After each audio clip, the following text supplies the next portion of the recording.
This is chapter 39 of Legend. Day. A crack of lightning, an explosion of thunder, the sound of pounding rain.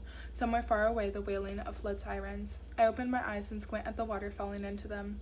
For an instant, I can't remember anything, not even my name. Where am I? What happened? I'm sitting right next to a chimney, soaking wet. I'm on the rooftop of a high-rise tower. Rain blankets the world around me, and the wind whistles through my drenched shirt, threatening to lift me off my feet. I huddle against the chimney. When I look up at the sky, I see an endless field of churning clouds, jet black and furious, illuminated by lightning. Suddenly, I remember. The firing squad, the hallway, the flat screens. John, the explosion, soldiers everywhere. June. I should be dead right now, filled with bullets. You're awake. Slouched next to me, almost invisible against the night in a black outfit, is June. She's sitting awkwardly against the wall of a chimney, oblivious to the rain that runs down her face. I shift to turn toward her. A spasm of pain shoots up my injured leg. Words stick to my tongue and refuse to come out. We're in Valencia, on the outskirts. The Patriots took us as far as they were willing. They've moved on to Vegas. June blinks water from her eyes. You're free. Get out of California while you can. They'll keep hunting for us. I open and close my mouth. Am I dreaming? I scoot closer to her. One of my hands comes up to touch her face. What happened? Are you all right? How did you get me out of Balta Hall? Do they know you helped me? June just stares at me as if trying to decide whether or not to answer my questions. Finally, she glances over at the edge of the roof. See for yourself. I struggle to my feet. Now I can look over the edge of the roof at the jumbotrons lining the walls. I limp to the edge of the rooftop and stare down from the railing. We're definitely in the outskirts. I can tell now that the building we're perched on is abandoned and boarded up, and only 2 jumbotrons along this entire block are functional. I look at the screens. The headlight playing on them takes my breath away. Daniel Alton Wing, executed today by firing squad. A video recap plays behind the headline. I see the footage of me sitting in my cell. I look at the camera. Then the video cuts to the yard where the firing squad lines up. Several soldiers drag a struggling boy out into the center of the yard. I remember none of this. The boy is blindfolded with hands cuffed tightly behind him. He looks just like me, except for a few details that only I would notice. His shoulders are slightly broader than mine.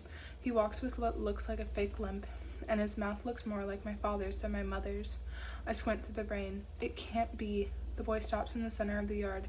His guards turn away and hurry back to where they came. A line of soldiers hoist their gun and then point them at the boy. There's a brief, horrible silence, and then smoke and sparks pour from the guns. I see the boy convulse with each shot. He claps his face down in the dirt. A few more shots ring out, then the silence returns. The firing squad quickly files out. 2 soldiers pick up the boy's body and take him away to the cremation chambers. My hands start to shake. The boy is John. I whirl to face June. She watches me quietly. That's John, I shout over the rain. The boy is John. What was he doing out there, out in the yard? June says nothing. I can't catch my breath. I understand what she did now. You didn't take him back, I manage to say. You switched us instead. I didn't do it, she replies. He did. I limp back to her. I grab her by the shoulders and push her back against the chimney. Tell me what happened. Why did he do it? I shout. It should have been me. June cries out in pain, and I realize that she's injured. A deep gash runs across her shoulder, staining her shirt with blood. What am I doing, yelling at her? I tear a strip of cloth from the bottom of my shirt and try to wrap her wound the way Tess would. I pull the cloth tight and tie it off. June winces. It's not that bad, she lies. A bullet scraped me. Are you hurt anywhere else? I run my hands down her other arm, then gently touch her waist and her legs. She's shivering. I don't think so, she replies. I'm okay. When I push wet strands of her hair behind her ears, she looks up at me. Day, it didn't go according to my plan. I wanted to get both of you out. I could have done it, but... The image of John's lifeless body displayed on the jumbotron makes me lightheaded. I take a deep breath. What happened? There wasn't enough time, she pauses. So John turned back. He bought us time, and he went back to the hall. They thought he was you. He even wore your blindfold. They grabbed him and took him back to the firing squad yard.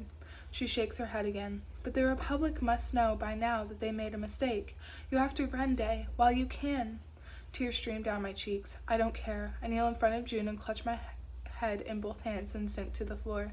Nothing makes sense anymore. My brother was probably worrying about me while I moped in my cell like a selfish brat. John put me first, always. He shouldn't have done it, I whisper. I don't deserve it. June's hand rests on my head. He knew what he was doing, Day. Tears appear in her eyes, too. Someone needs to save Eden, so John saved you, as any brother would. Her eyes burn into mine. We stay here, unmoving, frozen in the rain. It feels like an eternity.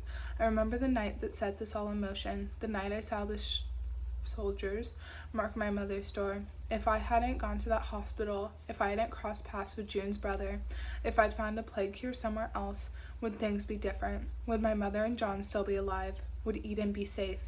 I don't know. I'm too afraid to dwell on the thought. You threw everything away. I bring a hand up to touch her face, to wipe rain from her eyelashes. Your entire life, your beliefs. Why would you do that for me? June has never looked more beautiful than she does now, unadorned and honest, vulnerable yet invincible. When lightning streaks over the sky, her dark eyes shine like gold. Because you were right, she whispers, about all of it. When I pull her into an embrace, she wipes a tear from my cheek and kisses me. Then she buries her head against my shoulder. I let myself cry.